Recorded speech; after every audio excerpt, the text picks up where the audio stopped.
With every breath, our praises rise. Your love, it never fades away. We worship you both night and day.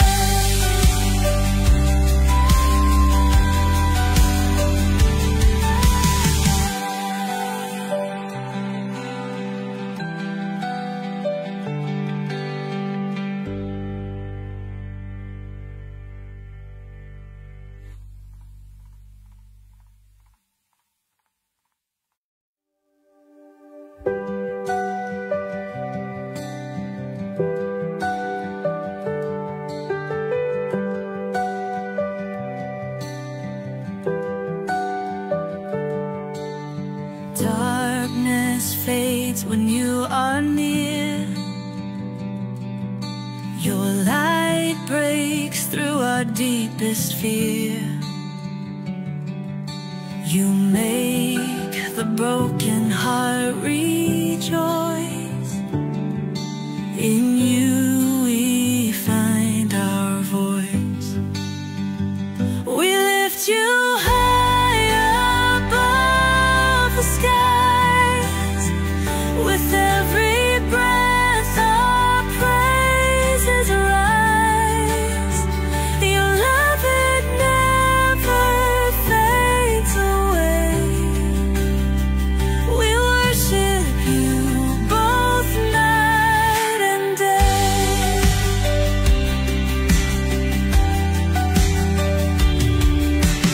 Chains are broken in your name.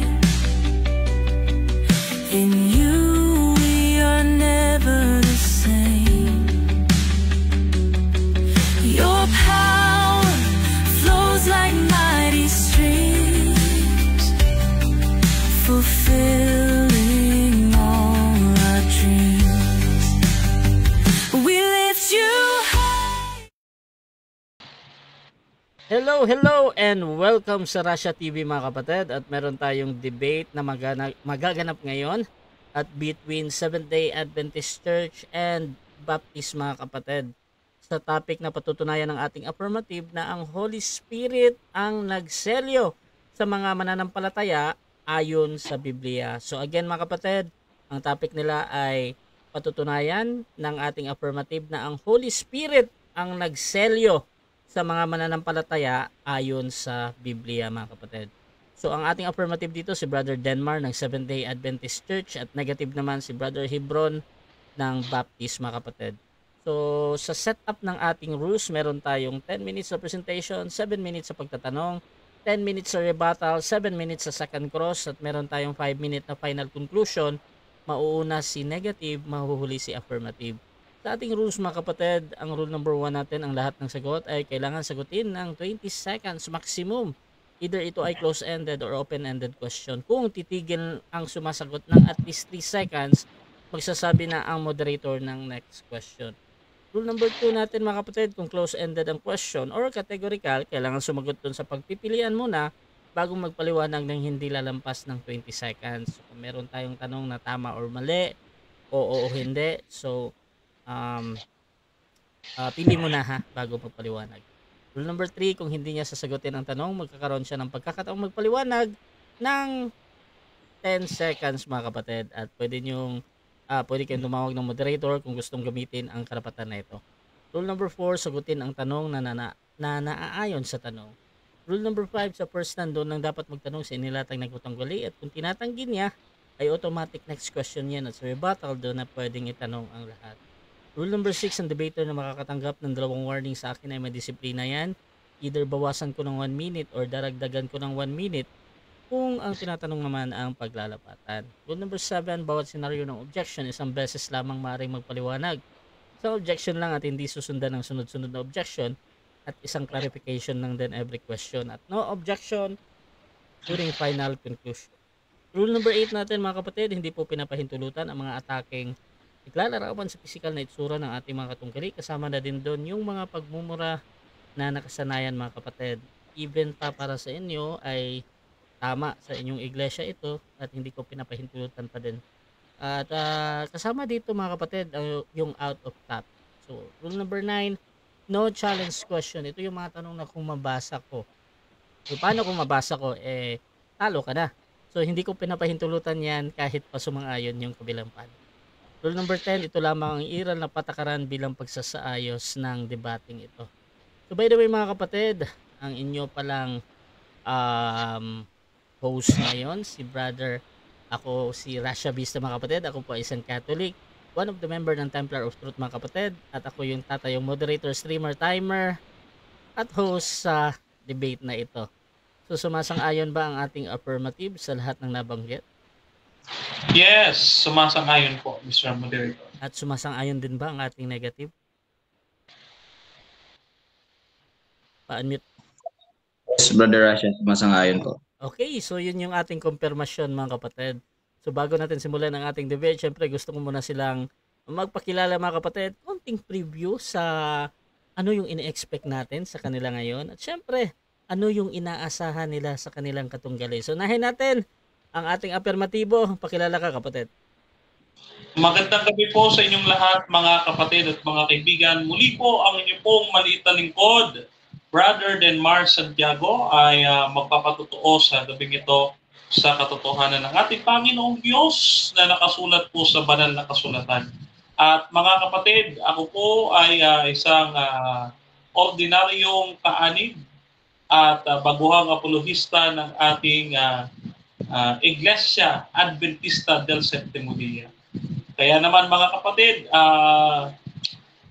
dalangin natin na magpagpapalat biyaya po sa bawat sa atin ng gagawin natin pagtalakay at nawa ang ating Panginoong Diyos lang ang inyong makita at marinig at maitaas sa pag-uusap nito.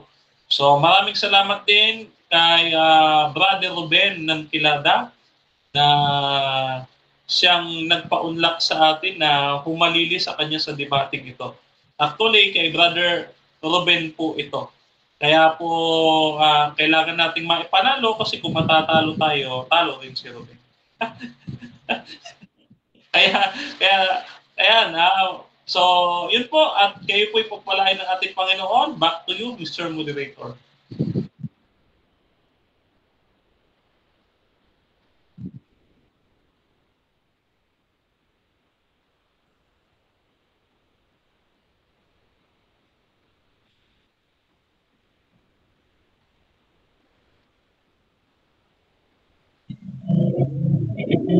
Magandang gabi sa lahat. I am Hebronites of Baptist Church. I am here. Hindi po ako nagre-representa ng anyone or any body of religion or denomination. Pumunta po ako dito personally para sa pagtutol sa patotohanan ni Brother Denmar sa gabing ito. Bilang isang keen Bible student din po na nag-aaral sa Biblia. And I know that Brother Denmar is a wise man. He is clever. Magandang katunggali ito siya, but we are not aftering kung ano pa man, but we are aftering the truth. Just let the Bible speaks. Just let the truth, yun yung makita ngayong gabi kung ano talaga yung totoo na sabi ng Biblia concerning this matter. Tsaka balik sa iyo, Brother Rasha.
Okay, sa pagpalang gabi po sa ating lahat mga kapatid at mga kaibigan.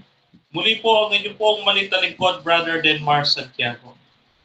Sumasayang papawid sa gabing ito mga kapatid. At nawa ang ating Panginoon Kristo lamang ang maitaas sa gabing ito. No? Huwag niyo pong titignan ang inyong pong abang lingkod.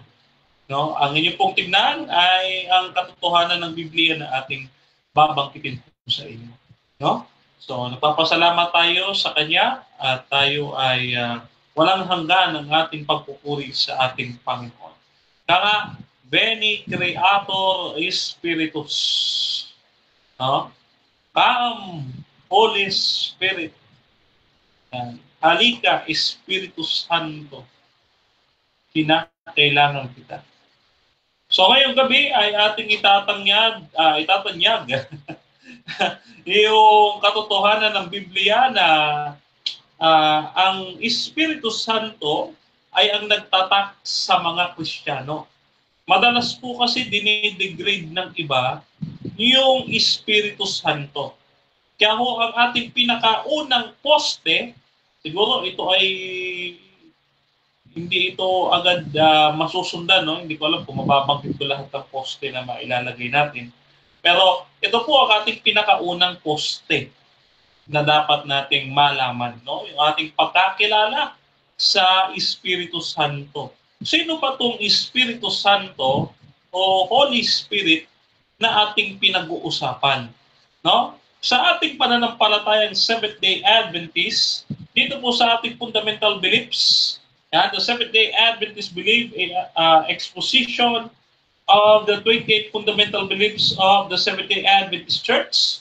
No, ito po ay updated 2018. No, so dito po sa ating fundamental belief chapter 5. No, God the Holy Spirit, page 69. No, so si God the Holy Spirit, according dito, is an eternal spirit or God the eternal spirit. So dito pa lamang sa umpisa mga kapatid, tayo po ay naniniwala sa tatlong Diyos. No? Sorry. Tatlong persona ng iisang Diyos. No? Ayan, sorry nagkakamali tayo, no? Iisang Diyos na tatlong persona. At ang Espiritu Santo ay isa sa persona ng iisang Diyos. No? This is the one of the three holiest being according kay Ellen White. No? Paborito ito ni Brother Rashi. Three holiest beings. Okay? So, ngayon, si God the Holy Spirit, according dito sa Bible, mga kapatid, He is a person. Pwede ko pong umpisan dito sa sinasabi sa Acts chapter 15, verse 28. It seems good to the Holy Spirit. Yan. So dito sa konsilyo ng Jerusalem, mong magtalo yung mga apostoles, no? Ang pagpapasya ay binigay nila sa Espiritu Santo. No? At ikalawa, dito, no, sabi ng ating Panginoon Kristo sa Juan, no? Dito sa 16:14, for He will take of what is mine and declare it to you. No? Ano pa? Dito sa Matthew chapter 28, verse 19 and 1 Corinthians chapter 11, verse 14. So, ang Holy Spirit ay isang persona. Pag sinabi po natin persona, mula po sa salitang prosopon na ang ibig sabihin ay isang umiiral na may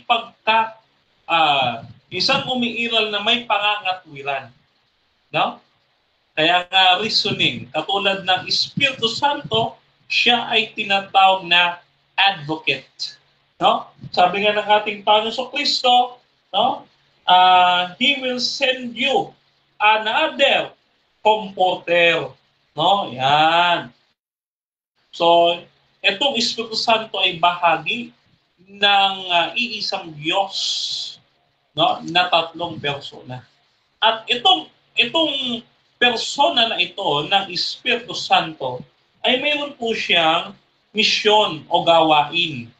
No, ito po yung tinatawag natin sa theology na what you call this, meron tayong tinatawag kasi sa theology na kinds of Trinity. No? Yan, kinds of Trinity. For example, the economical Trinity. Ano ba economical Trinity? Ang economical Trinity, ito po yung roles ng Father. The Father is the Creator. The Son is the Sanctifier. No? The Redeemer, and the Holy Spirit is the Sanctifier. No? So ito po yung tinatawag natin economic Trinity. So may kanya-kanya po sila. No? Ayan po yung ating unang poste. Ang Espiritu Santo is a person. A person and a member of the Godhead Trinity. No? At sa ilalim po niyan ng ating poste ay mayroon tayong pagpapatibay. Siyempre, hindi po pwede natatayo ang poste na walang pundasyon. Kasi baka tutumba eh. So ano yung pundasyon natin? Ang pundasyon po natin ay ito. No? So, ang Holy Spirit ay ang ipinangako na tutulong sa mga Kristiyano. No? For example, bibigyan ko po kayo ng senaryo kung saan ang Espiritu Santo ay very active mula Old Testament hanggang New Testament. Alam naman po natin yan sa New Testament. No? Wala naman po sigurong pagtatalo. Pero sa Old Testament, mga kapatid, mayroong mga talata na itong Espiritu Santo, siya ang nagkasi sa mga propeta at nagbibigay ng spiritual gifts sa mga lingkod ng Diyos. No? Saan po natin mababasa yan, mga kapatid? Okay? Thank you. Mababasa po natin yan dito sa Numbers chapter 24, verse 2, Judges chapter 6, verse 34, 1 Samuel chapter 10, verse 6. No? Ayan. At siya, no, ay sa Joel chapter 2, verse 38, siya ay magbubuhos, mga kapatid, ng kapangyarihan. Ito yung early rain na tinatawag natin. Yung unang ulan, no, ng pagpapala ng Espiritu Santo. No? So ito yung ginagawa ng Espiritu Santo. At ano pa ang ginagawa ng Espiritu Santo? Ito yung, sabi nga natin, sanctifier, nagtatatak. No? Kaya sabi ng ating Panginoon Kristo, siya'y magpapaalala sa inyo. John chapter 14. No? Yeah, John chapter 14, verse 16. No? Siya'y magpapaalala sa inyo ng lahat ng iniutos ko sa inyo. So, itatatak niya sa bawat isipan ng bawat isang Kristiyano ang katuruan ni Jesus, no, na ating Panginoon. Itatatak niya. No? At isa sa itatatak niya ay ang Sabat, no, na mababasa natin sa Ezekiel 12, Ezekiel 20, 12, no? Yan, so gagawin siyang tawag dito, tatak, no? Itatatak siya ng Espiritu Santo sa atin. At siya'y magiging katunayan na tayo ay kanyang bayan, no? Kaya sabi dito ni Jesus, mga kapatid, I will pray to the Father, and He will give you another comforter or alos. No? Another. Ibig sabihin, hindi siya. No? So, another comforter, okay? Another comforter, that He may abide with you forever, even He is the Spirit of the truth. No? John 14, chapter 16, verse 16 and verse 17. So ito po mga kapatid, mga kaibigan, ang una nating poste. No? Hindi pa natin nilalatag lahat, no, mga kapatid. So ito, kung hindi ito magigiba ng negative, no, ay nananatiling nakatayo ang ating paksa. No? Ang mangyayari lang sa kanya, i-degrade niya yung third person of the Godhead bilang power na lang. Hindi na siya maniniwala na persona ang Espiritu Santo. Meaning, iba po ang nagbigay at ibinigay. Ang Espiritu Santo ang nagbigay sa loob at hindi ang ibinibigay. Thank you po. Okay, so dyan nagtatapos mga kapatid ang unang pahayag ng ating affirmative. Brother Denmar Santiago ng Seventh-day Adventist.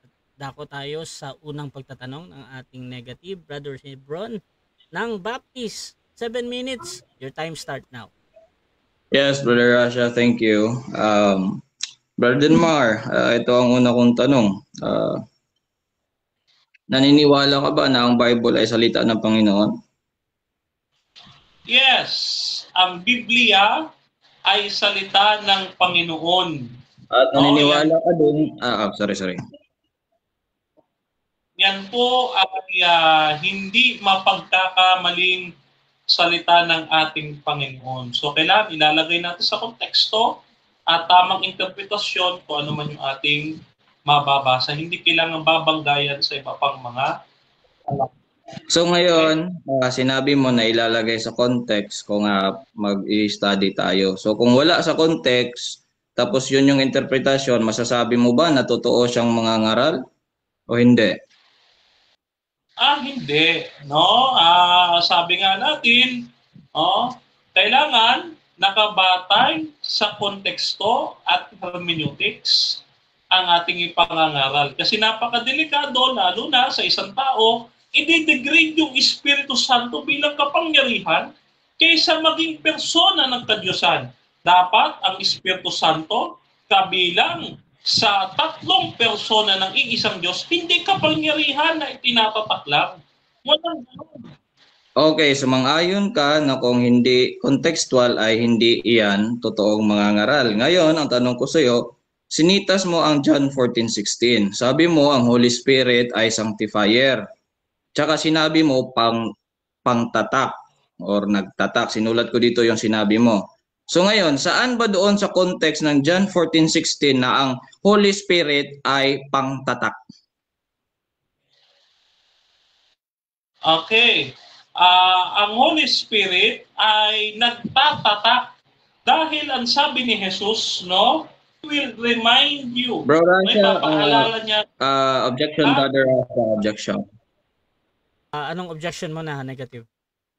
Ang tanong ko, Brother Rasha, saan sa John 14:16 na kanyang sinita sa context doon na si Jesus, ang Holy Spirit ay pangtatak? Okay, so, na gaya ng sinabi niya kanina. Saan doon? Okay, so doon nag-object. Wait lang, bro. Gusto kong maintindihan mo ng objection. Nag-object ka doon, bro, dahil malayo masyado, lihis na lihis. Lihis na lihis. Okay. So, bro Denmar, meron ka bang counter objection doon? Counter?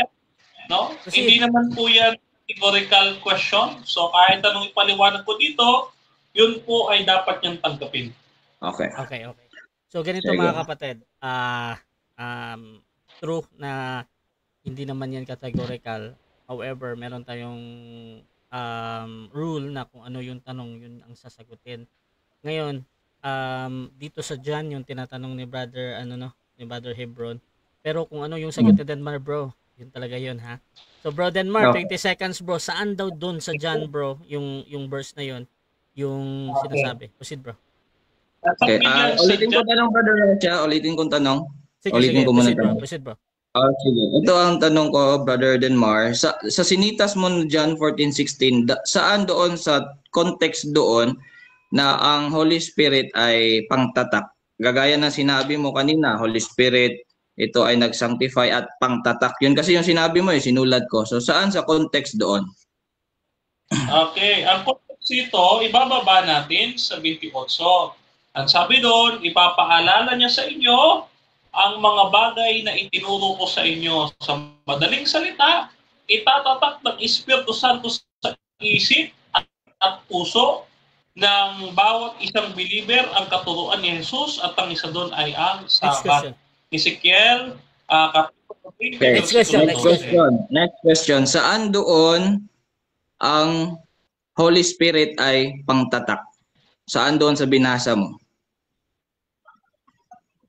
Oh, uulitin ko, nasa Juan 14, 16, 17, at 28 na ang Espiritu Santo ang magtatatak sa mga Kristiyano ng turo ni Kristo, katulad na lamang ng Sabat na tatak na bayan ng Diyos. Next No? question. Ezekiel, Kapitulo 20, Next versikulo. question. Kung babasahin natin ang John 14:16, walang sinabi diyan na pangtatak. Pero diyan ang sagot mo, sige. So, clear naman no na Objection, clear objection, naman na objection muna. sinagot mo.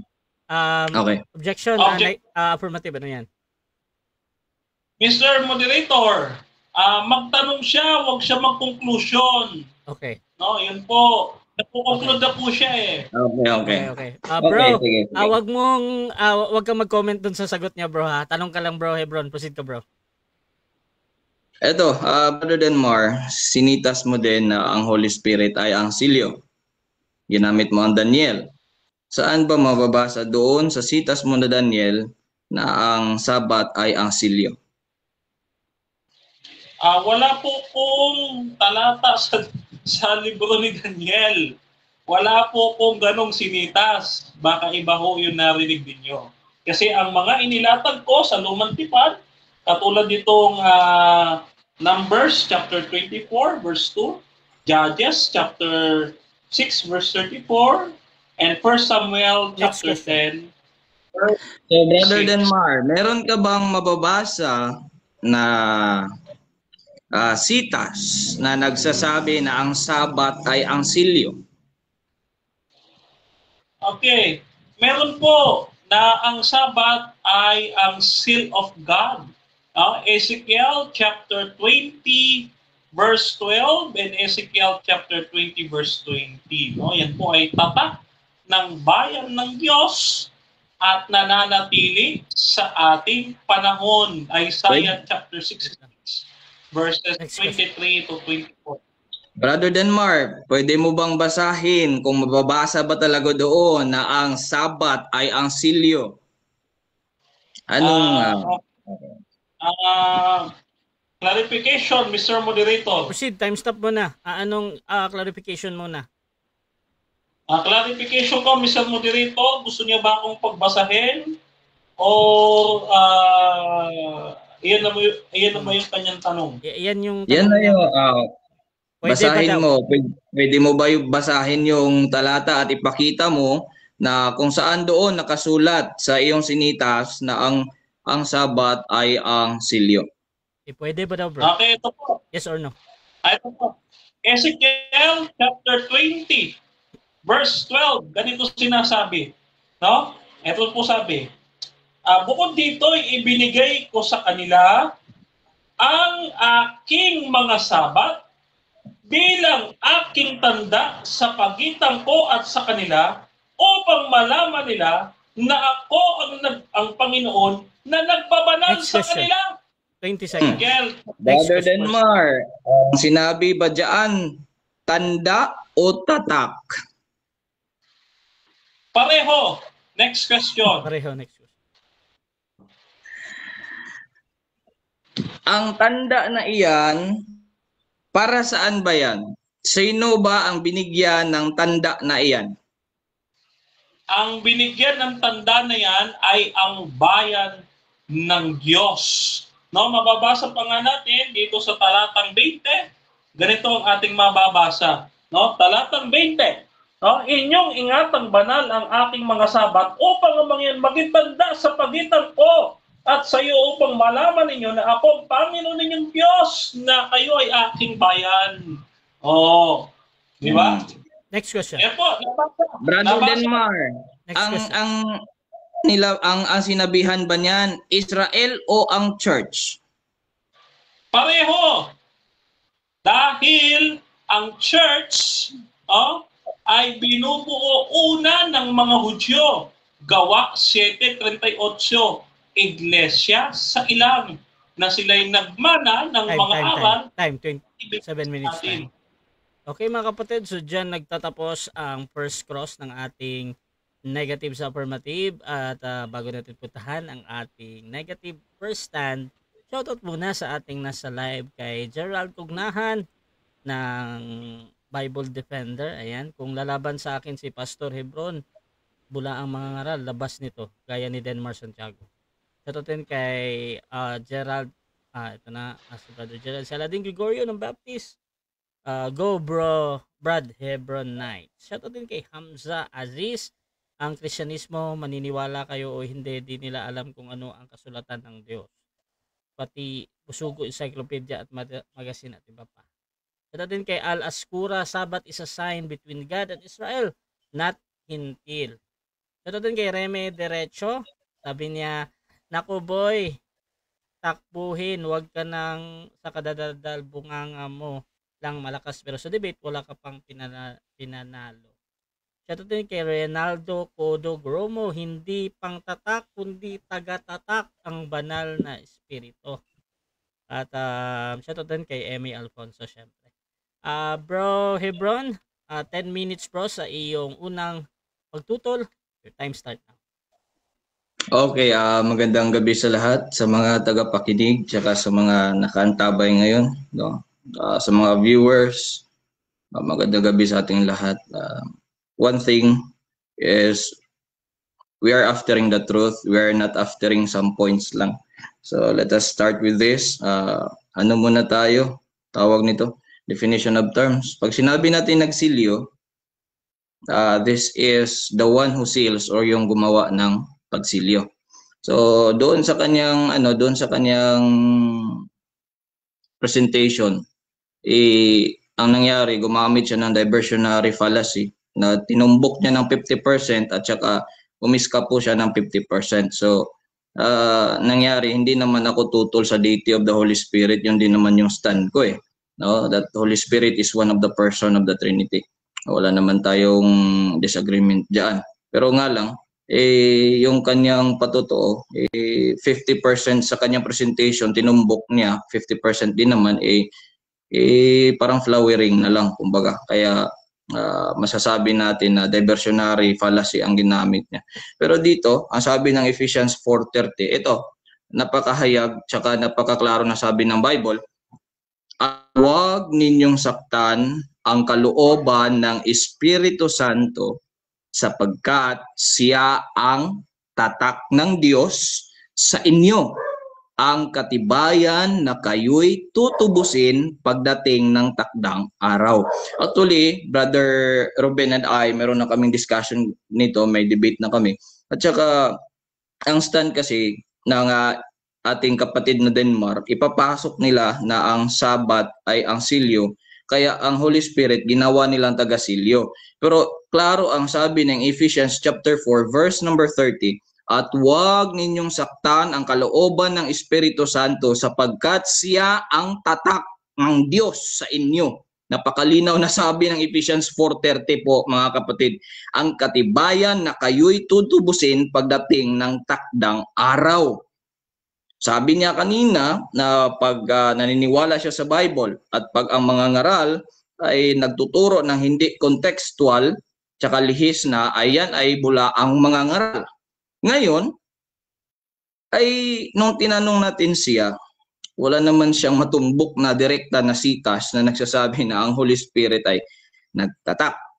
Then, atin siyang tinanong doon sa Sabat na silyo, wala din siyang mapinpoint na direct na bersikulo na nagsasabi na ang Sabat ay ang silyo. Pero dito sa atin, malinaw pa sa sikat ng araw ang Ephesians 4:30. At huwag ninyong saktan ang kalooban ng Espiritu Santo sapagkat siya ang tatak ng Diyos sa inyo. Napakalinaw. No? Ang katibayan na kayo'y tutubusin pagdating ng takdang araw. Ito pa, Ephesians 1:13. Kayo man ay naging bayan ng Diyos matapos ninyong marinig ang salita ng katotohanan, ang magandang balita na nagdudulot ng kaligtasan. Sumampalataya kayo kay Kristo, kaya't ipinagkaloob sa inyo ang Espiritu Santo na ipinangako ng Diyos bilang tatak. Gusto mo ng direkta na bersikulo na nagsasabi, ito direkta talaga na nagsasabi na ang Holy Spirit ay ang tatak ng Diyos sa mga mananampalataya. Ito, kayo man ay naging bayan ng Diyos matapos ninyo marinig ang salita ng katotohanan. Ano ba yung salita ng katotohanan na yon? Ang magandang balita na nagdudulot ng kaligtasan. Ano ba yung magandang balita? Apostle Paul said in 1 Corinthians 15:3-4 that it is the death, burial, and resurrection of Christ. Sumampalataya kayo kay Kristo, kaya't ipinagkaloob sa inyo ang Espiritu Santo na pangako ng Diyos bilang tatak. Kailan daw ipinagkaloob ang Espiritu Santo ng Diyos bilang tatak? Nung ikaw ay nanampalataya. So ang silyo ng Diyos sa mga mananampalataya, sa mga Kristiyano, ay ang Holy Spirit. It doesn't mean na kung ang Holy Spirit ang silyo, i-degrade na siya. Hindi kasi nito naiintindihan kung ano ang mga attributes, no? Attributes at saka ang role ng bawat person in the Trinity. Okay, pag sinabi bang siya ang silyo, inada-degrade na ba yan? Pambira. No, wala namang basihan pag ganyan. Dito tayo sa 2 Corinthians 1:21 and 22. Malinaw pa sa sikat ng araw ang dalawang sitas na ating binasa, ang Holy Spirit ang tatak. Hindi tanda hindi tanda, hindi sign, kundi tatak talaga, silyo talaga, no? Ito, 2 Corinthians 1:21 and 22. Ang Diyos ang nagpapatibay sa amin at sa inyo sa pamamagitan ng pakikipag-isa kay Kristo, at siya rin ang humirang sa amin. Nilagyan niya kami ng kanyang tatak at pinagkalooban ng kanyang espiritu bilang patunay. Napakalinaw ng sabi ng Biblia na ang nagtatak ay ang Diyos mismo. At ang ginamit niya na tatak doon sa mga nanampalataya ay ang Holy Spirit. Malinaw, Brother Rasha, Mr. Moderator, malinaw po, Brother Denmar, na sinabi ng Biblia na ang Holy Spirit ay ang tatak na ibinigay ng Diyos sa mga mananampalataya dahil sila ay nanampalataya. At ang Diyos mismo ang nagtatak. Hindi ang Holy Spirit ang nagtatak, kundi ang Diyos mismo. Ang Diyos ang nagpapatibay sa amin at sa inyo sa pamamagitan ng pakikipag-isa kay Kristo, at siya rin ang humirang sa amin. Nilagyan niya kami ng kanyang tatak. Napakalinaw, mga kapatid. Yun nga, huwag tayong magpa-deceive. Huwag tayong magpa-deceive. Ang daming sitas na nagpapatotoo dito. Huwag na nating ipilit kung hindi talaga yung totoo. Ito yung mga sitas talaga na tumutumbok talaga sa punto ng debating ito. No? Kaya nga ako talaga ang nag-negative, nag-oppose dito sa tema na ito. Kasi nga, hindi biblical ang stand ng ating kapatid na Denmar. Supposedly, si Brother Ruben to No, sinalo lang ni Brother Denmar kasi may ubo si Brother Ruben. Hindi iyon biblical. No, marami pa silang hindi alam. Let us educate them concerning the works of the Holy Spirit. Kasi nga hindi nila alam ito may sitas na ito dito. Nakasitas dito, no? Ang Diyos mismo ang nagtatak, hindi ang Holy Spirit, no? Okay po. So, yun nga. Si Apostle Paul ang nag-emphasize nito. No, in-emphasize talaga ito ni Apostle Paul. No? Kaya sa tanong ko kanina kay Brother Denmar kung ano bang tawag doon sa mga ngaral na nangaral na out of context, sabi niya nag-agree siya na yun ay bulaang mga ngaral. So ngayon, ang kanyang tindig na ang Holy Spirit ang nagsilyo. Pero mababasa natin, ulitin ko, at huwag ninyong saktan ang kalooban ng Espiritu Santo sapagkat siya ang tatak ng Diyos sa inyo. Napakalinaw niyan. Ang katibayan na kayo'y tutubusin pagdating ng takdang araw. Dito naman tayo sa Ephesians 1:13. Sumampalataya kayo kay Kristo, kaya't ipinagkaloob sa inyo ang Espiritu Santo na ipinangako ng Diyos bilang tatak. Napakalinaw niyan. So ngayon, ano daw yun? Ang tatak? ang Holy Spirit. At hindi naman nakaka-degrade iyan sa Holy Spirit as the person of the Trinity, because I believe that Holy Spirit is the person, one of the person of God. Naniniwala din naman ako diyan. So dito sa ating sinitas, kung ikaw ay mananampalataya, ikaw ay natatak ka na. At ang tatak noon ay ang tatak doon na sinabi dito, kaya ipinagkaloob sa inyo ang Espiritu Santo na ipinangako ng Diyos bilang tatak. So ang tatak para sa mga mananampalataya ay ang Holy Spirit. So yun po yun, Brother Rasha. Cut off na po ang time.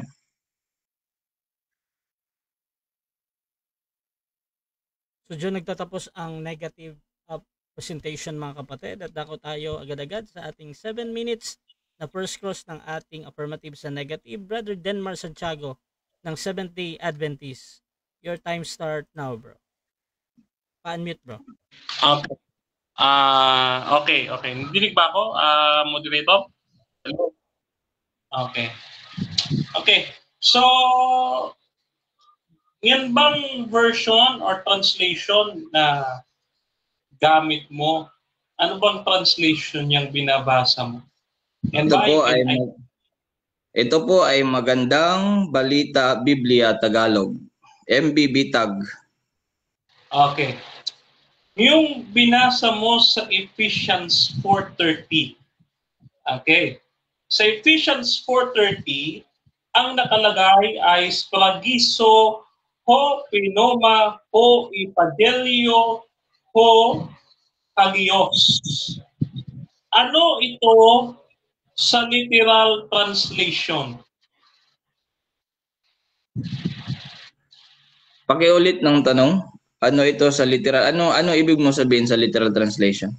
Uulitin ko. Okay, uulitin ko kasi dapat yung ating binabasa ay akma doon sa orihinal na Griegong manuskripto ng Biblia. Okay, so premise yan ha. Okay, ito tanong, no?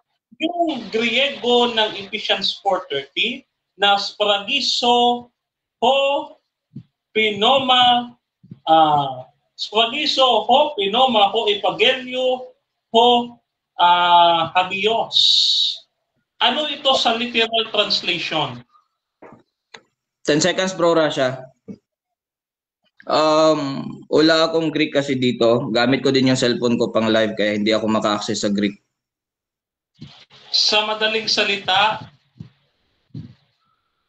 hindi mo pa inaaral yung Greek text ng Ephesians 4:30. Tama o mali? Meron na akong pre-study dito. Pero yun nga, nasa cellphone gamit ko nagla-live ngayon eh. Ay nag-ano tayo. Okay.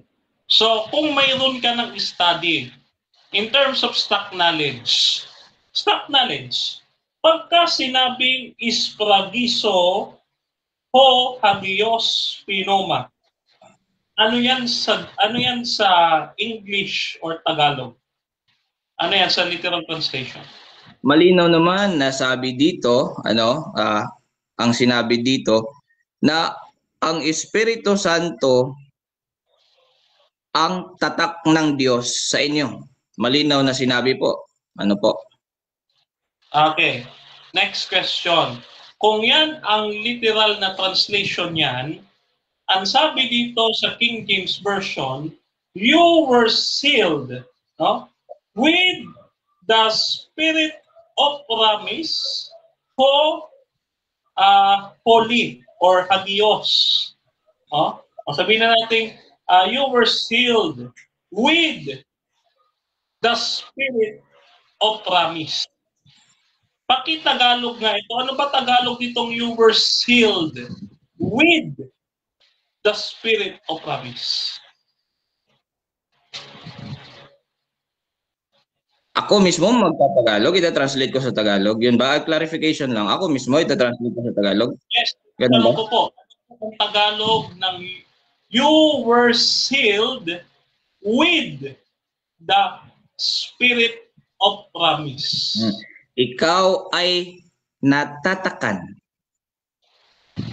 Sealed, natatakan. Na, kasi past tense. Hindi ako kasi hindi ako hiyang sa Tagalog, pero yung ano lang is past tense kasi sealed, natatakan. Okay. Okay. Ito ha, lilinawin ko sa iyo. Sabi dito, you were sealed with the spirit of promise. With that or with the? Wait lang, nagtatanong pa ako.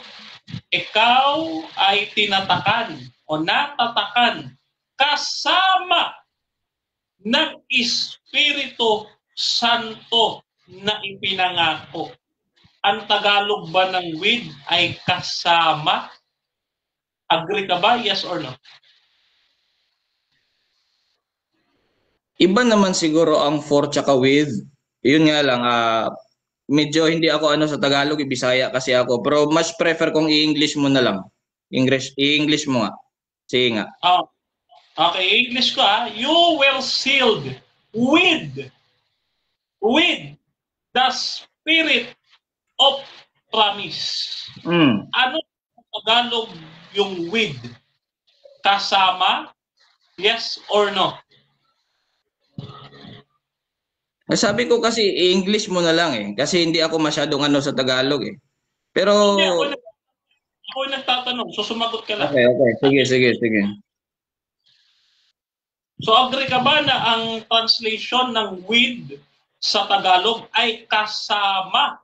Okay, babasahin ko dito sa Tagalog, no? Babasahin ko sa Tagalog. At huwag ninyong saktan ang kalooban ng Espiritu Santo sapagkat siya ang tatak. Objection. Yung sabi ng Bible. Yun yung sabi ng Bible. Ang tinatanong ko sa kanya, agree ba siya na ang pagkakasalin ng with ay kasama? Yes or no? Yung with ay kasama, yes or no? Okay, 10 seconds, Brother Rasha. 10 seconds. Ano bang translation ang ibig niya sabihin, tsaka ang broad kasi na ang ibig niya sabihin, tapos hindi ako masyadong hiyang sa Tagalog Anong translation ba ang ibig niya sabihin? Next question. Okay. Next question. Sa madaling salita,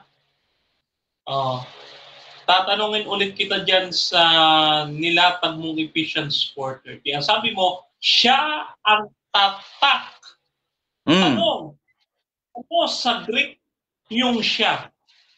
Yung salitang siya. Ano sa Greek yan?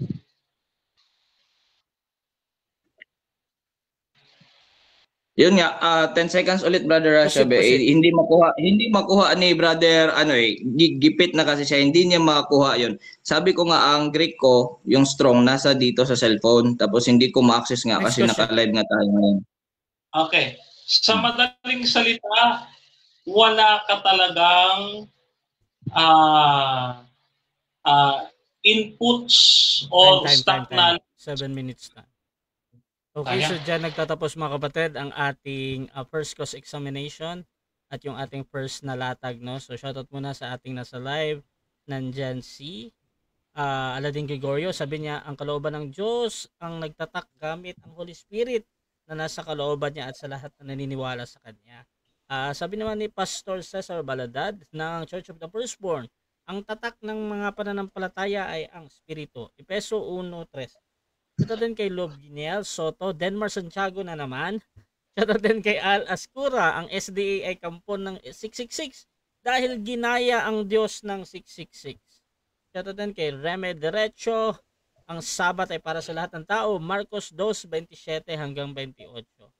Sabi din ni Ronaldo Romo, hindi pang tatak kundi taga-tatak ang banal na Espiritu. At siya din kay Reme Derecho, malinaw naman sa Biblia na banal na Espiritu ang nagtatak or nagseselyo. Siya din dito mga kapatid kay Hamza Aziz at kay Al Ascura at kay Aladin Gregorio. So dako tayo sa ating rebuttal mga kapatid at mauna dito again si Brother Denmar sa topic na patutunayan niya na ang Holy Spirit ang nagselyo sa mga mananampalataya ayon sa Biblia. Your time start now, bro. Okay, ayan. Maraming salamat po mga kapatid, mga kaibigan, no? So mapapansin niyo kung bakit naka-focus sa Greek text ang ating pinag-uusapan, no? So, baka siguro magre-review na yung ating kapatid ng Greek, no, habang nagsasalita ako ngayon, no? So, reviewin mo maigi, kapatid, kasi yan ay crucial para sa iyo, no? So, unahin natin yung Ephesians chapter 1 verse 13. Ano po sa Greek yan, no? Ang sabi dito, mga kapatid, ay ito kai nelopeo ho, penoma ho agios ho, theos en hos progiso, is emera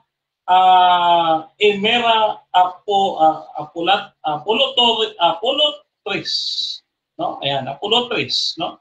Ang ibig sabihin, do not grieve the Spirit of God in whom you were sealed, no, in the day of redemption. No? So hindi sinabi diyan na tinapukan ng Espiritu Santo. Ulitin na, huwag pighatiin. Sa Tagalog, ito mo, crucial talaga Madadaya kayo kapag kayo'y nagbasa ng Tagalog. Kasi ang mga inaccurate ko kasi sa pagkakasama ng translator. So, babalik tayo sa original script. So, sabi nito, nasa kanya, naman, na makarinig ng salita ng katotohanan ng Ebanghelyo ng inyong kaligtasan ay kayo'y, sabi dyan, kayo na sumasampalataya sa Kanya ay tinatakan. No, tinatakan. So dito, sabi dito, huwag din yung pighatiin, no? Ephesians, yan, Ephesians chapter 1 verse 30, no? Huwag niyong pighatiin ang Espiritu Santo ng Diyos, no? Sa inyo. Sabi diyan, no? Na kayo'y tinatakan sa araw ng pagkatubos. Ang madaling salita, kaya nga po inilalatag ko na ang Holy Spirit is a person. Kasi po sa theology, iba po ang giver at yung gift. Ulitin natin Ulitin natin. Ang salvation, like faith and grace, is gift of the Holy Spirit. For example, Galatians chapter 5, verse 24, the gifts of the Holy Spirit. So maraming gifts ng Holy Spirit, mga kapatid. So iba po kasi yung nagbigay at yung ibinigay. Tandaan niyo iba po yung nagbigay at yung ibinigay. Okay. Pagka ginawa niyo ang Espiritu Santo na tatak, yan po ay kapangyarihan na madedegrade na siya. Madedegrade na siya. Kaya nga po yan po ang pinakauna kong poste. Ang Holy Spirit ay person. Siya po ang nagbibigay ng pananampalataya sa tao. Siya po yung nagtatatak ng kaligtasan sa tao. Hindi siya yung tatak. No? Walang ganon. Siya ang nagtatatak.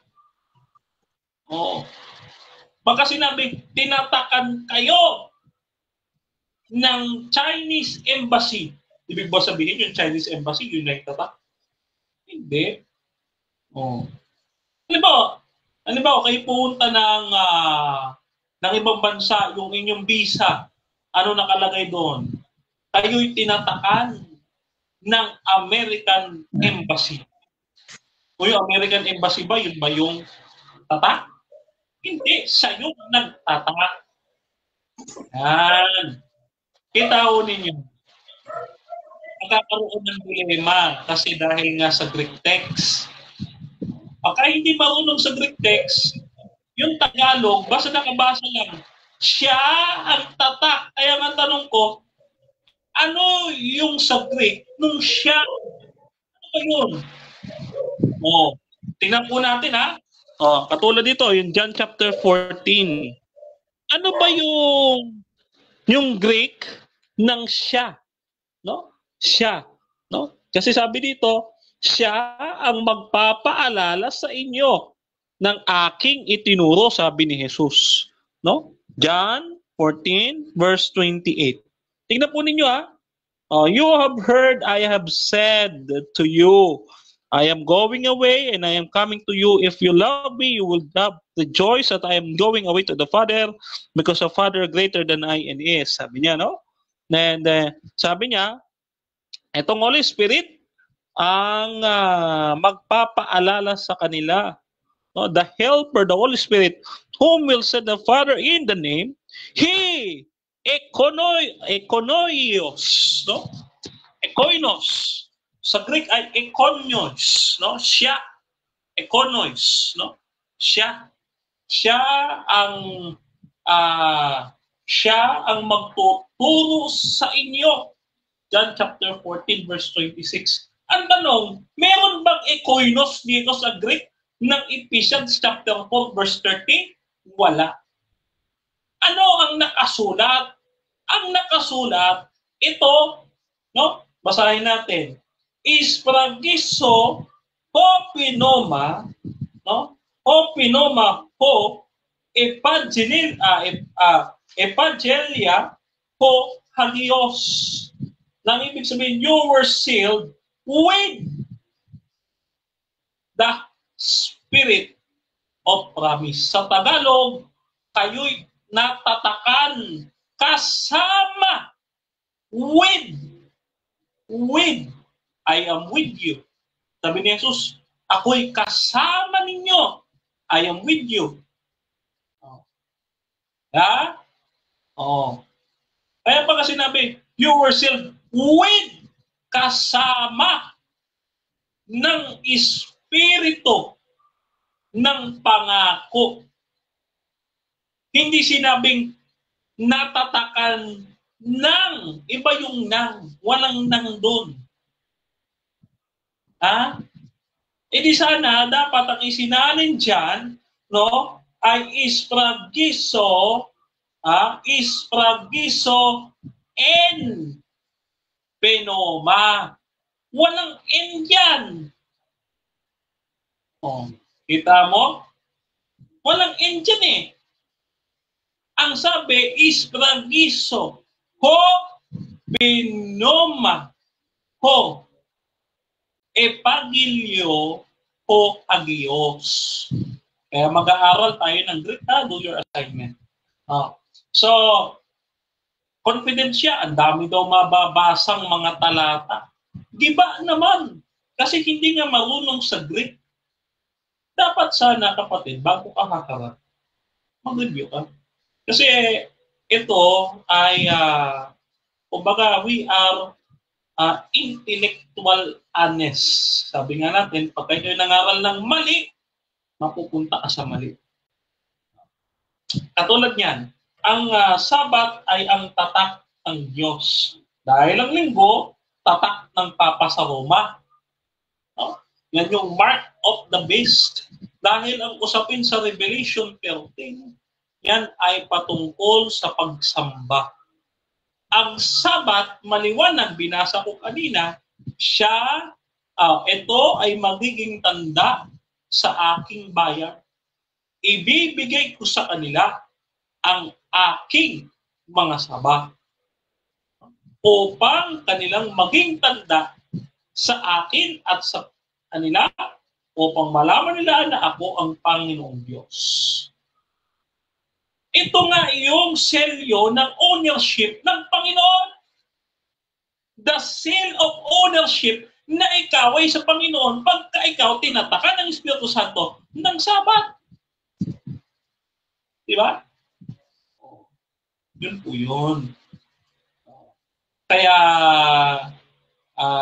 ito pa, makikita ninyo, yung pagbibigay ng seal of ownership.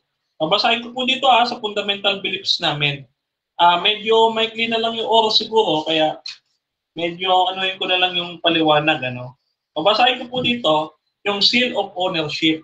Sabi dito, no, Diyan! Oh, nagbabasa pa lang ako eh. Okay, so, pasensya na, walang worry. Medyo na-enjoy ako doon. Mga kapatid, dito tayo sa ating second cross. At syempre, Brother Hebron, 7 minutes. Your time start. Okay, tanong ko, Brother Denmar, anong Greek ba ang gamit mo? Okay. Ang Greek na gamit ko ay Septuagint. No, this is the oldest Greek manuscript ever produced. Ano yun? Pakiulit po, pakiulit. Anong Greek yun? Anong Greek manuscript yun? Ulitin ko, ito po ay Septuagint. This is the oldest Greek manuscript before the Hebrew canonical Bible. Kasi Septuagint po ba? Clarification lang. Septuagint po ba? Clarification lang. Septuagint. Ano po? Hindi ko marinig masyado. Septuagint po ba? Septuagint. Septuagint. Hindi po Septuagint, no? Basta? Septuagint. Okay. Proceed. Okay. Do you affirm na ang Septuagint or Septuagint na iyong sinisitas ay kasama ang New Testament diyan? Yes. Yes, kasi ito nga po ay the oldest Greek manuscript ever produced. Bago pa lumabas ang Codex Vaticanus, Codex Sinaiticus, ano pa, yung mga iba't ibang codices. Yung mga So ngayon, dito, ang sabi mo walang N na Greek dito sa Ephesians 4:20. Ang dito pagkasabi dito ay Hagios, Pneumatheos, and Phragizo. Bakit ko po ito kinot? Kasi sinabi mo kanina walang N. Do you affirm na walang N talaga sa Greek na ito? Yes. Yes. Okay. Dito sa aking pinasa ay Phragizo, Ho, Pneuma, Evangelia, Ho, Hagios. Yan. So ang gamit mo ay Septuagint. Yes. Yan po okay. ang gamit ko. The oldest Greek manuscript ever produced. Premise mo na ako. Ang Septuagint ay translation ng Hebrew-Aramaic into Greek. At yan po ay nangyari noong 250 BC during the rise of Alexander the Great. Kaya Greek ang gamit nila kasi marami ng Greek na andun sa Egypt. Yun po yung purpose bakit nagawa yung Septuagint. Ngayon, sabi mo na ang Septuagint na gamit mo ay kasali na ang New Testament. Pero ito premise pa to ha. Pero ang according to history and as what agreed by the Christian community, Septuagint is the translation of the Old Testament Hebrew-Aramaic into Greek. Do you affirm na mali ang mga scribes and Pharisees dito sa Septuagint dahil Old Testament lang ito at walang kasali ang New Testament? Depende po sa inyong source.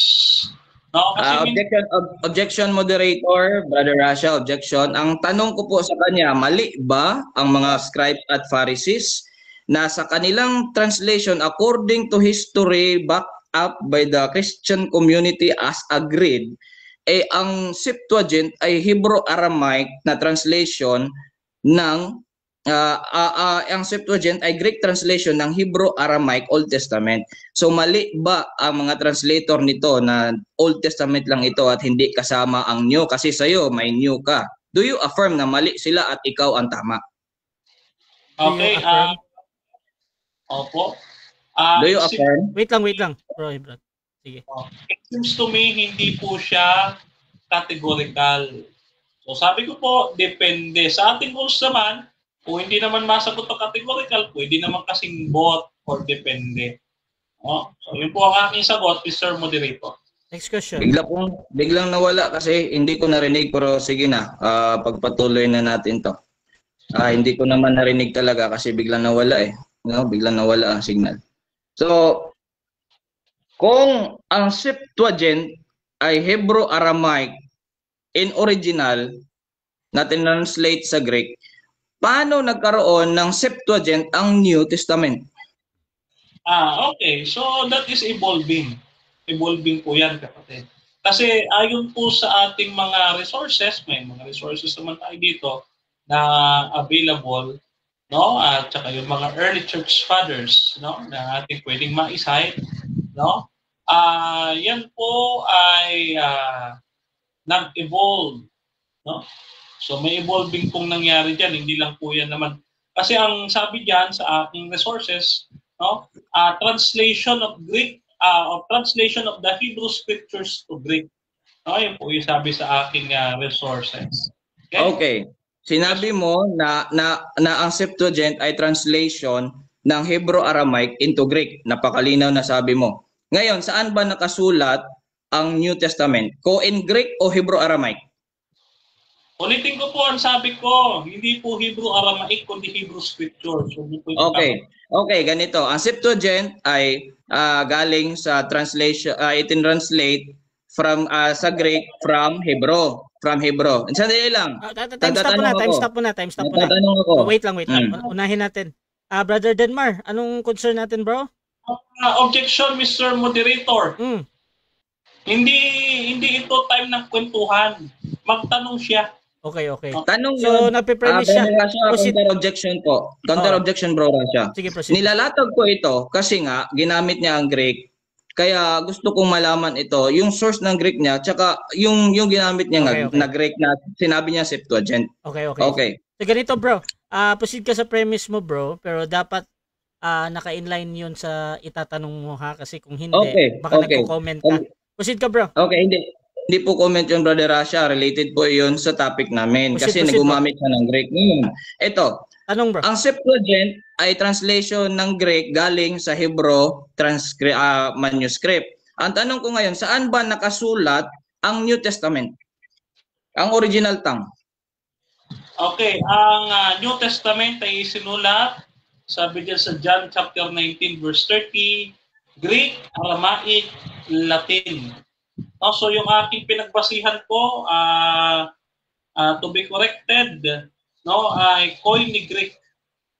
Koine Greek. Next question. Okay, kung majority ng New Testament ay Koine Greek, tapos ang Septuagint ay Hebrew manuscript na itinranslate into Greek, bakit ka gagamit ng Septuagint kung meron namang Koine Greek na existed na textos receptus? Bakit ka gagamit ng Septuagint kumpara sa textos receptus? Okay, ulitin ko po, no, to be stand correctly. Time na. Okay, running time kasi yan. So, dyan nagtatapos, mga kapatid, ang ating second cross. Dako tayo sa 10 minutes na presentation ng ating negative. Brother Hebron ng Baptist, your time start now. Rebuttal. Okay, yun yung tinatanong ko kasi nga, ganito ang nangyari. Gusto niya akong ipasok doon sa kanyang net. Gusto niya ako ipasok sa net para mangyari yung gusto niyang mangyari. Kaya niya ginamit itong Septuagint na ito.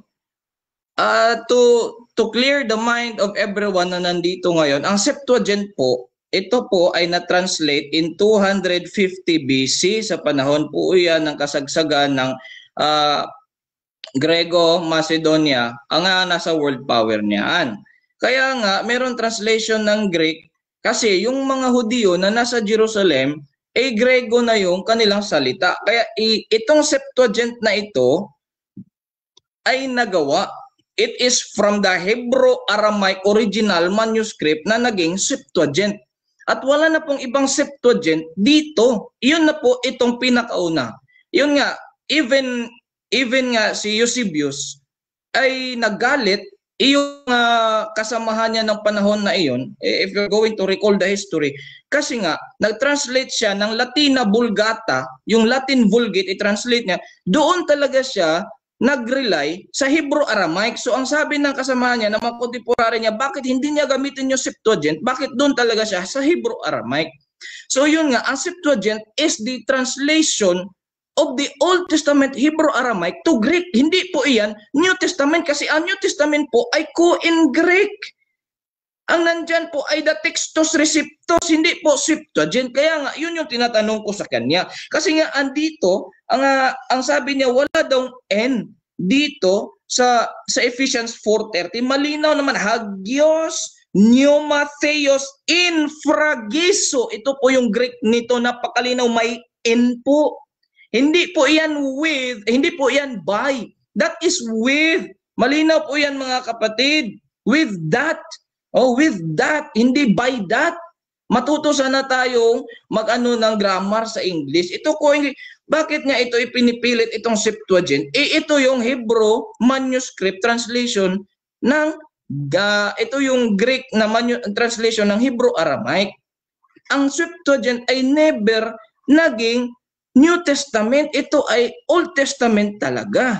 Hindi po yan New Testament. Kasi nga, meron tayong Textus Receptus. Meron tayong in Greek, may Codex W, nga mga manuscript na na-discover. Hindi iyan. Isa ito sa mga panglilinlan na ginawa nila. Ang Septuagint ay Old Testament Hebrew-Aramaic na itinranslate sa Greek. Tapos gagamitin niya ito dito sa New Testament. Kaya tinanong ko siya, anong Greek? Kasi yung Greek na iyan, meron din naman tayong knowledge sa biyaya ng Panginoon. Hindi mo pwedeng gamitin yung Septuagint diyan. No? Yun yung patotohanan, yun yung isang panlilinlan na ginawa niya. Anuhin niya talaga ang ano yung sabi ng Panginoon. Kayo man ay naging bayan ng Diyos matapos ninyong marinig ang salita ng katotohanan, ang magandang balita na nagdudulot ng kaligtasan, sumampalataya kayo kay Kristo, kaya't ipinagkaloob sa inyo ang Espiritu Santo na ipinangako ng Diyos bilang tatak. Sa English pa yan, ye were sealed with that Holy Spirit of promise. Ang kanyang pinapatotoo ay ye were sealed by that. Yun yung gusto niya, by that Holy Spirit of promise. Pero ang sabi dito, with that Holy Spirit of promise. Kaya nga, tinanong ko siya, anong Grego ba yan? Kasi pag sinabi niya Septuagint, ay wala talaga. Walang Septuagint na New Testament. Kasi ang New Testament ay in Greek. Merong konting Aramaic na makikita mo dito. Pero itong Septuagint ay lunlun, kung sa Bisaya pa, lunlun, Hebrew-Aramaic. Itong Septuagint ay galing talaga sa Hebrew-Aramaic. Old Testament talaga ito. Wala talagang Septuagint sa New Testament. Walang New Testament sa Septuagint kasi Old Testament ito. Ito yung unang pagkakamali niya na binanggit niya kasi ang Septuagint. No? Ito talagang pagkakamali niya na na-reveal talaga na bulaan talaga. Kasi nga,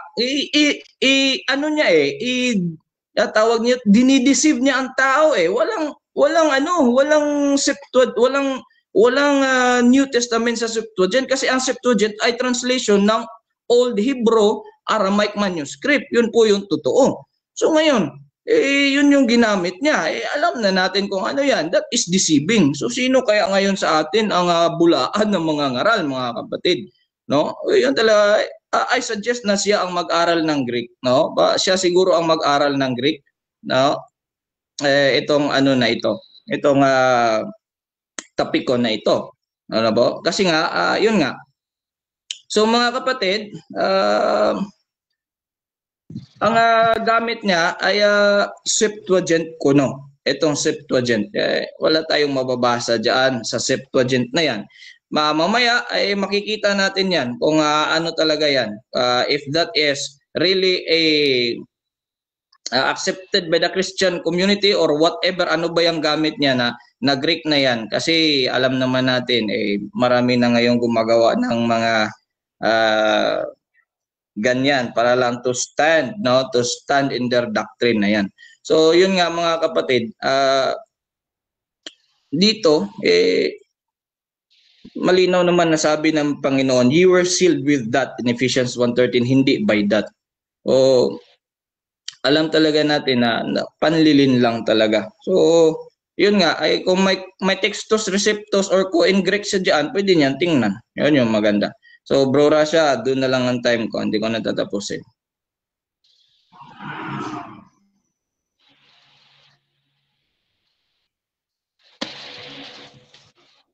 Dako tayo sa second cross mga kapatid at 7 minutes ito. Brother Denmar, your time start now, bro. Okay, ang sabi dito sa Ephesians chapter 1 verse 13 sa Greek ay en hos kaisu ako ho logos ho aletheia ho eulogion ho soteria su en hos kai isteo spragiso ho pinoma ho epagilia ho agios. Tanong, so agree ka na yung pagkakasalin ng ho ay with the, agree ka na dito, yes or no? Sa anong talata? Ephesians 1:13. Eto, nakaano sa screen. With that po yan, with that. Yan po ang English version yan, with that. With that. Okay. Sige, kuha natin.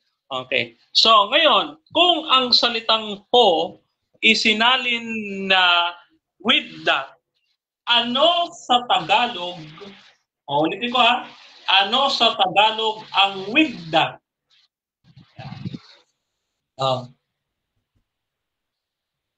Kasama nung. With that. Nung. Oh, with that. Nung. Hindi ako masyadong sa Tagalog nung. Sa madaling salita, ang sabi diyan, kayo'y natatakan kasama nung Espiritu Santo na ipinangako. Tanong, diyan na siya ang tatak o kayo'y natatakan kasama nung Espiritu Santo? Alin sa dalawa? Ay, talaga, kasi siya ang tatak, kasama talaga siya. Kasi sabi ni Pablo in the book of Corinthians, if I'm not mistaken, know ye not that your body is the temple of the Holy Ghost which is in you. Objection ba, Bro Denmar? Objection. Okay, bro. Wait lang, bro, ha. Medyo hindi ko na dinig, bro, pero bumubuka kasi yung bibig mo. Hindi siya proceed ka muna, bro. Anong objection? Objection ko, categorical question. Sa Ephesians 1:13, ano ba kasulat yan? Siya ang tatak? Siya ang tatak? O ang kakasulat yan ay kasama ng Espiritu Santo? Alin po sa dalawa? Okay, siya ang tatak. Ang sabi dito, Ephesians 1:13, ay ipinangako ng Diyos bilang tatak. Yun po yung sabi dito sa Tagalog. Next question. Bilang tatak. Babalikan ulit kita sa with that. Ikaw ngayon ang tatanungin ko. Ano sa Tagalog yung you were sealed with that Holy Spirit of promise? Bro Rasha, 10 seconds. Proceed. Pag sinabi ba ang balang araw, pag sa English, bullet day ba yan? Gusto mo na word for word? Next question. Okay, objection muna ako, Mr. Objection, proceed, bro. Ayon sa ating rules, kung ano ang itinanong, siya ang dapat na sagutin. Counter objection, moderator. Kaya nga okay, counter objection. Kaya nga ako nag 10 seconds. Kasi nga, yung gusto niya mangyari ay word for word, hindi by context. Okay na. Ganito, 10 seconds yung sinagot niya doon, Bro Denmar. Pwede namang ulitin, pero proceed pa din, ha? Proceed, bro. Time restriction. Sige, ulitin mo. Ulitin mo, Brother Denmar. Ulitin mo. So, diyan sa original Koine Greek, ang nakalagay ba diyan? You were sealed of the Holy Spirit or you were sealed with the Holy Spirit? Ano nakalagay? with the, ang nakalagay with that, hindi with the, with that. Bakit?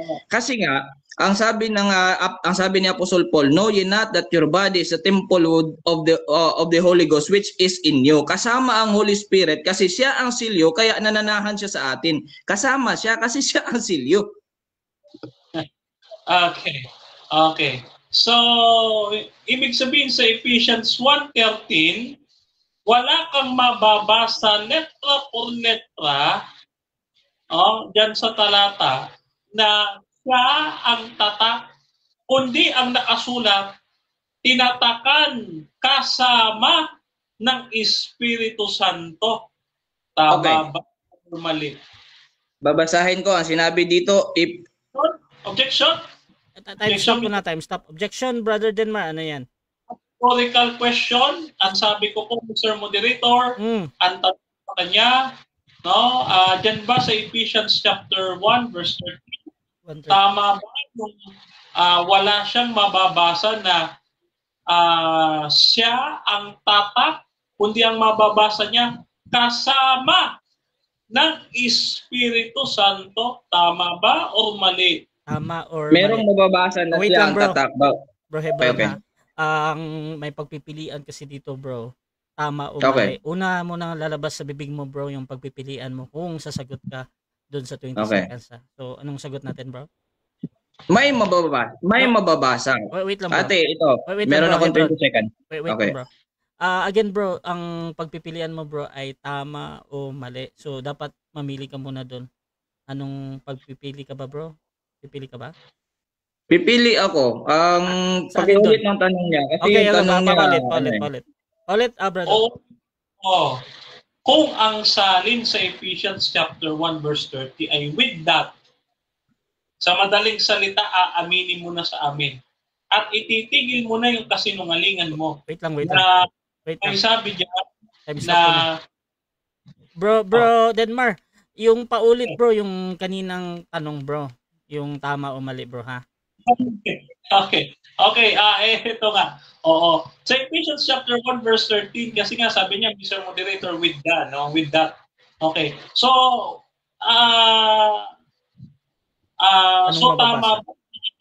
tama ba na hindi mababasa yung siya ang tatak, kundi ang mababasa literally ay kasama ng Espiritu Santo? Kasi with that, tama ba or mali? Tama o mali? Tama na mababasa na ang Espiritu ay ang tatak. Kaya't ipinagkaloob sa inyo ang Espiritu Santo na ipinangako ng Diyos bilang tatak. Ang nangyari kasi kay Bro Denmar, ganito. Gusto niya na word for word ang translation. Yung bullet day ba? Balang araw. Bullet day ba yan sa English? Yung bullet day? Okay. Next question. Yung MBB na pinagbabasihan mo, saang manuscript yan nakabase? Koine Greek ba or Codex Sinaiticus? Or anong codices yan pinagbabasihan? Itong MBB, sa pagkakaalam ko lang, ay mostly relied din ito sa KJB, nakarelied sa KJB. Yun yung pagkakaalam ko lang sa MBB. Kasi alam mo naman, kami na Baptist, KJB only yes kami. Kaya doon talaga kami, kung magagamit man kami ng referensya or another na mga supporting reference, yung close to the KJB talaga yung ginagamit namin kasi nga yun yung aming stand na doon kami sa King James nakabase. Sa King James ba? Okay. Sa King James ba, ano ang nakasulat? With that or of that? With that. Okay. With that. Okay, with that. Okay. With that. So ano ba na ang MBB ay Tagalog na salin ng NIV? Alam mo or hindi? Pakiulit, Mr. Moderator, medyo Paulit. nag-ano siya, yung kanina nawala siya, ngayon medyo ano na naman. Sige, pakiulit lang. Hindi siya naririnig. Putol-putol po. Dinig, bro. Proceed lang. Sige. Aware ka ba na yung MBB na ginagamit mo ay Tagalog na salin ng NIV at hindi ng King James Version? Yes. Kagaya nga na sinabi ko, it is relied on NIV. Ewan ko ba kung NIV ba ito. Relied in KJV. Kung may NIV man, wala pa rin problema doon kasi relied naman siya sa KJV. Next question. Okay, next question. Okay. May bibigay ka ba Time. 7 minutes time. Okay, so dyan nagtatapos mga kapatid ang second stage ng ating debate. Shoutout muna sa ating nasa live mga kapatid. Nandito si Remy Derecho. Ang espiritu ay hindi ang tatak, kundi ang banal na espiritu ang nagtatak. Naku, Baptist, hindi ang espiritu ang tatak, kundi ang espiritu ang nagtatatak. Malinaw yan sa Biblia. Sabi naman ni Bishop Pastor Cesar Baladad ng Church of the Firstborn, ang sabi nga ni Bert Balentong, kung sinusunod nyo ang kautusan ni Moises, ay wala kayong kaligtasan. At din kay Frank Sidayon, stress ang mukha ni Brad Denmark, hindi ata masaya sa napuntahan. Balik ka na sa RCC, Brad. Hindi ganyan mukha mo dati. At din kay Ren Yang May, ano raw sabi ng Baptist? Shoutout din kay Alvin Bahan, kapwa protestante, puro kwento lang yan. Shoutout din kay Pastor Rean Fuentes, naku, nagmamagaling na sa Greek. Ano ba ang natapos nito sa Greek? Nangungurek na ng Biblia. Shoutout din mga kapatid kay Abela Leonard na ipit na ang Baptist. Wala palang alam sa Greek. Nangamote, loading malala. Assuming lang na may alam, wala pala. Shoutout din kay Noriel Gabasa. Magandang gabi, sabi niya. At si Aladin Gregorio, ang kalooban ng Diyos ang nagtatak gamit ang Holy Spirit na nasa kalooban niya sa lahat ng naniniwala sa Kanya. Sabi naman ni Lobniel Soto, Denmar Santiago na naman. Mga kapatid, tuloy tayo dito sa ating final conclusion. Siyempre, mauna si negative. Bilang negatibo mga kapatid na ang Holy Spirit ang nagselyo sa mga mananampalataya ayon sa Biblia. Your time start now, Brother Herb. Okay nga. Yun, nakita naman natin mga kapatid na si Brother Denmar ay hindi talaga niya natindigan na ang Holy Spirit ay nagsilyo. Naghanap tayo ng mga konkretong mga bersikulo, mga sitas na pwede niyang gamitin, pero ang ginawa niya, puro lang diversionary fallacy. Ano ba yung diversionary fallacy? Tutumbukin niya ng 50% at yung flowering ay 50%. Paano ka mag-i-establish ng question pag ganun ang iyong kalaban? So that is diversionary fallacy. Tapos nakita din natin dito na maliban sa hindi niya natindig na ang Holy Spirit ay ang nagsilyo dahil nga walang mga bersikulo, kahit contextual na lang, kahit hindi verbatim, kahit hindi word for word, kahit contextual na lang, wala talaga siyang naibigay doon sa tindig niya. Kaya wala tayong walang problema diyan kasi di naman talaga siya nakatindig. Ang pinresent niya lang doon ay ang Holy Spirit as the deity of the deity of the Holy Spirit as the person of God. So wala namang problema na ang Holy Spirit is one of the person of God kasi we believe in Trinity also. So yung kanyang presentation, ganun talaga, 50% tumbok, 50% ang dodge. Tinatawag yan na diversionary fallacy. Lihis talaga siya. Kaya yung kanina din doon sa Greek, yung presentation ko kasi yung pre-study ko kasi sa Greek andito sa cellphone, kaya nga nung pagtanong niya, hindi ko kaya kinuha ko muna yung isang cellphone, kaya doon na muna ako sa isang Greek. Nakita din natin na gumamit siya ng Septuagint. Nakita din natin dito ang kasinungalingan na deception na ginamit niya. Kasi nga, ang Septuagint ito po ay Greek translation ng Hebrew-Aramaic manuscript.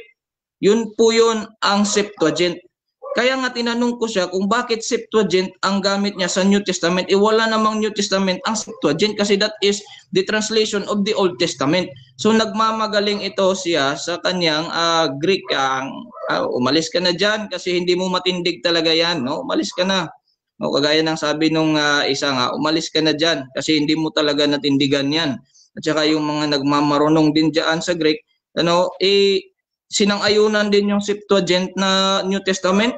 Pambihira, kahit pa mag-study kayo ng Greek, kung ano tong Septuagint, i-studyhan nyo ito. Ang Septuagint talaga ay the translation of the Old Hebrew Aramaic. No, ito po yung Greek translation ng Hebrew Aramaic sa Old Testament. Hindi mo talaga yan hindi mo talaga makikita ang New Testament diyan sa Septuagint. So first deception niya is the diversionary fallacy. The second deception ay ang paggamit ng Septuagint sa New Testament. Walang New Testament ang Septuagint. So pamimilipit talaga ang kanyang ginawa. Ang ito po ay textures, ang original po ng New Testament ay Koine Greek. Kaya paano mo pa yan isasalin sa Septuagint ang Koine Greek? I-Greek na nga iyan, no? Paano pa isasalin sa Greek ang Koine Greek? I-Greek na nga iyan. Kaya walang Septuagint, walang New Testament sa Septuagint kasi ang Septuagint ay translation ng Hebrew, Aramaic, Old Testament into Greek. No, yung ginamit niya talaga, ito talaga yung deception. Sinabihan pa ako na hindi ako marunong sa Greek, wala akong study sa Greek. Pero tingnan natin, siya nga pala ang gumagamit ng deception dito eh. So yun nga, hindi niya natindigan na ang Holy Spirit ay nagsilyo kasi wala siyang pinakita o solido ng mga verses na inano niya, inilatag niya. Babasahin nito, ibinira niya pa Ephesians 4:30. No, yung hagios pneumatheos in spragiso, napakalinaw po niyan. No, mag-aral sana tayo ng grammar din. For ano lang, Bisaya ako pero sa biyaya ng Panginoon I know grammar din naman, lalo na English grammar. No? Gusto niya kasi word for word yung balang araw, translate mo yan sa English ng word for word. Ano ba yan? Bullet day? Balang araw, bullet day? Yun nga yun. Dapat contextual. Kung mag-translate ka, dapat contextual. Hindi yung gagamitan mo yan ng ano. Yun kasi yung isang ano niya isa din na nakita natin doon na deception niya. No? Gusto niya talagang ipilit ito, pero ang sabi talaga ng Bible, at huwag ninyong saktan ang kalooban ng Espiritu Santo sapagkat siya ang tatak ng Diyos sa inyo.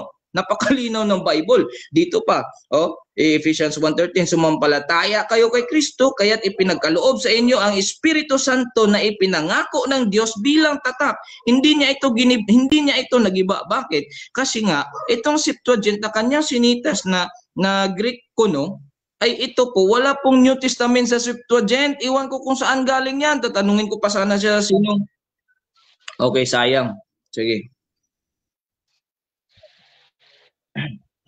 Dito din tayo sa final conclusion ng affirmative. Sa kanyang pinatutunayan na ang Holy Spirit ang nagsielyo ng mananampalataya ayon sa Biblia. Denmar Santiago ng SDA, your time start now. Okay, ayan. So, hindi niya ma-translate, mga kapatid. Pero namin sabi niya with that. Kasi yung with that, kasama ng Espiritu Santo. Hindi sinabi ng Espiritu Santo, kundi kasama ng Espiritu Santo. Sa madaling salita, tinatakan kayo kasama ng Chinese ambassador sa araw ng pag-alis ng Pilipinas. Hindi sinabi na kayo ay tinatakan ng Chinese ambassador. Parang lumabas na yung Chinese ambassador, yun yung ilalagay sa papel? Pwede ba yun? Hindi yung pwede. Tinatakan kayo kasama ng immigration. Hindi nakakaintindi.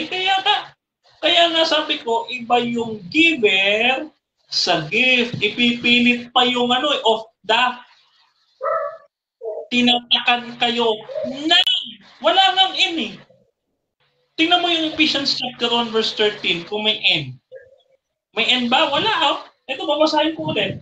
Ispragiso ho pino evangeliko hagios. May N ba? Wala. Kasi yung N of the. Ang nakalagay dito, Ispragiso ho pinoma ho evangelia ho hagios. You were sealed with the Spirit of promise. Naiiba yung context kapag in English, di ba? Mali kasi yung salin nung MBB. Tinatakan kayo ng, yun ang gusto ko iwas ang iwas. Ginamitan pa ako ng Stroman fallacy. Ano yung Stroman fallacy? Yung magkoconnect siya ng dalawang salita na balang araw. Isalin mo nga yung literally. Wala naman sa topic. Nagawa ka ng example, wala naman sa Biblia. Oh.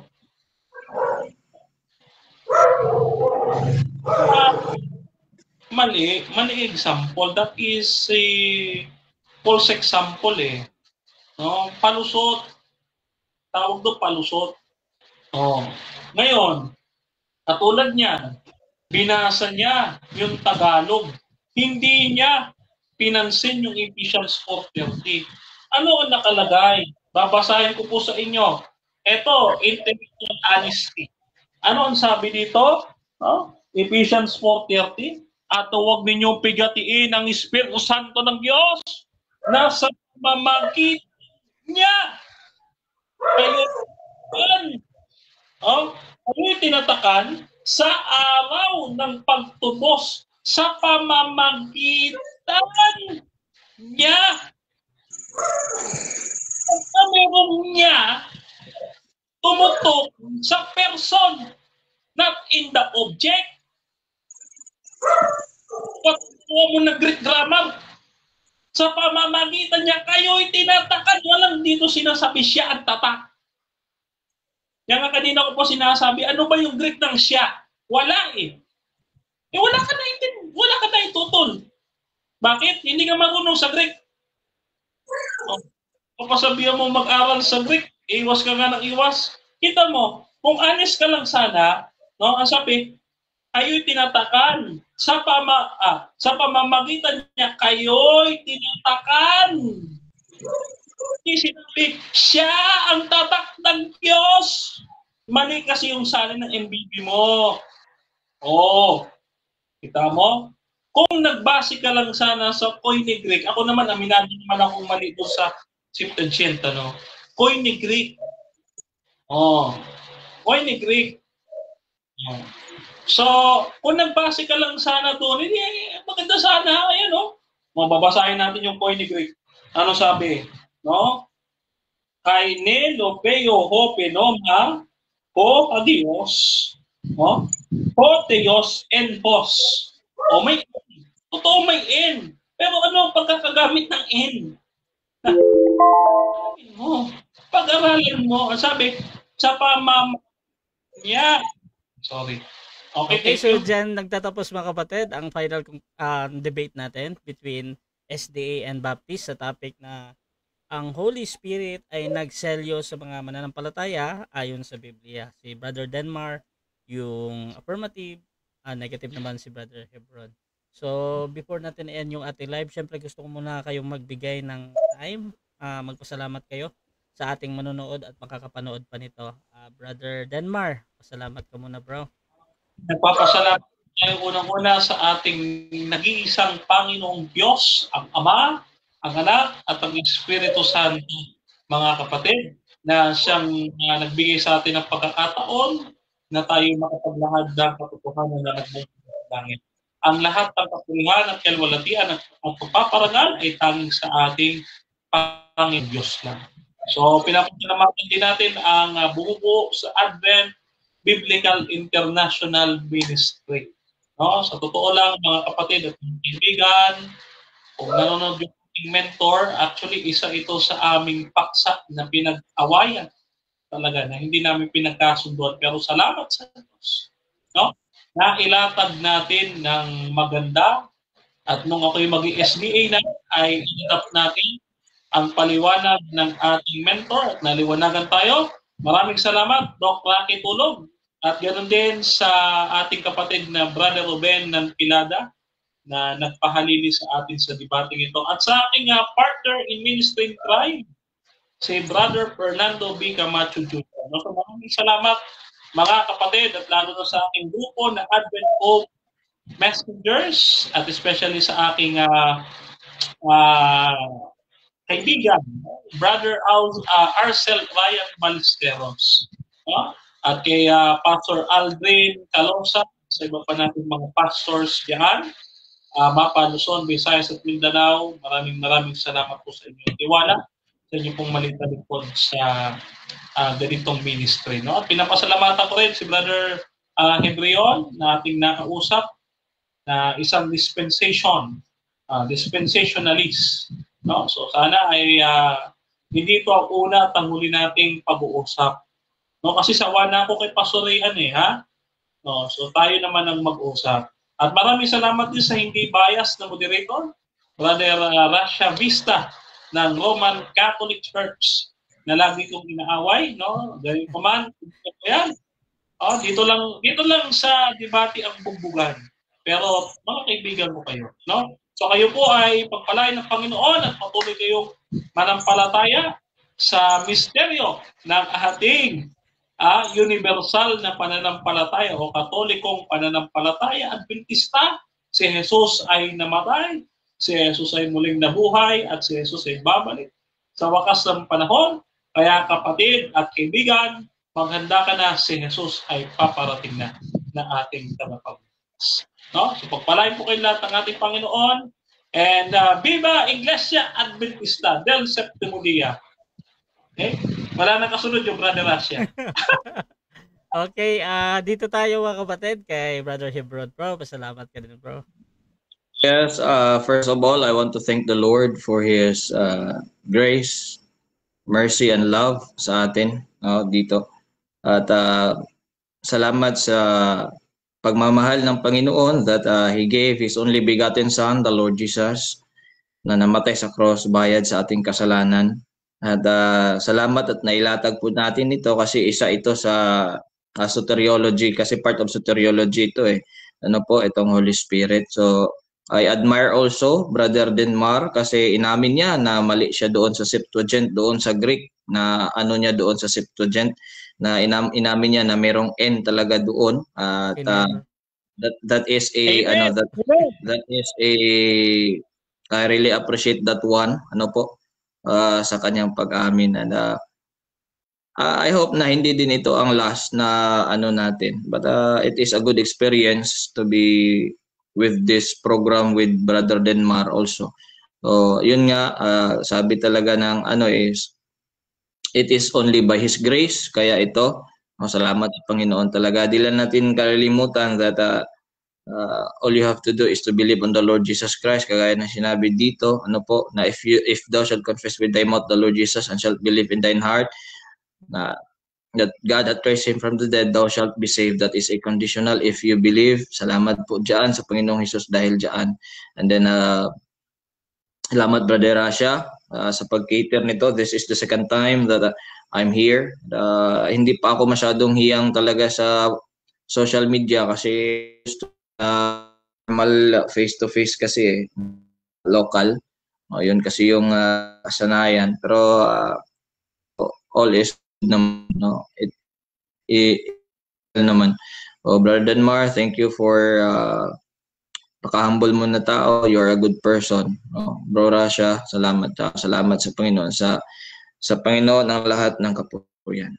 Okay, thank you din sa lahat ng sumusuporta at nag-sponsor ng debate na ito mga kapatid. At syempre, dito din sa aking YouTube channel, thank you sa lahat ng nandyan sa YouTube, sa Facebook mga kapatid. Kung gusto nyo sumali sa ganitong gawain, pwede kayong mag-PM sa akin or maghamon man sa dalawang debatista na nandito, si Brother Denmar at si Brother Hebron, na pwede nyo akong gamitin as a mediator sa inyong pag-uusap mga kapatid, basta sumasang-ayon na kayo sa lahat ng patakaran at kondisyon ng ating mga debater. So dito mga kapatid, you can follow me sa aking Facebook, Rasha Vista, at doon din sa aking mga podcast mga kapatid, abangan nyo yan lagi, at you can follow din yung dalawang ito, Brother Denmar and Brother Hebron. So maraming salamat mga kapatid. This is Admin Rasha ng Rasha TV, and we're out.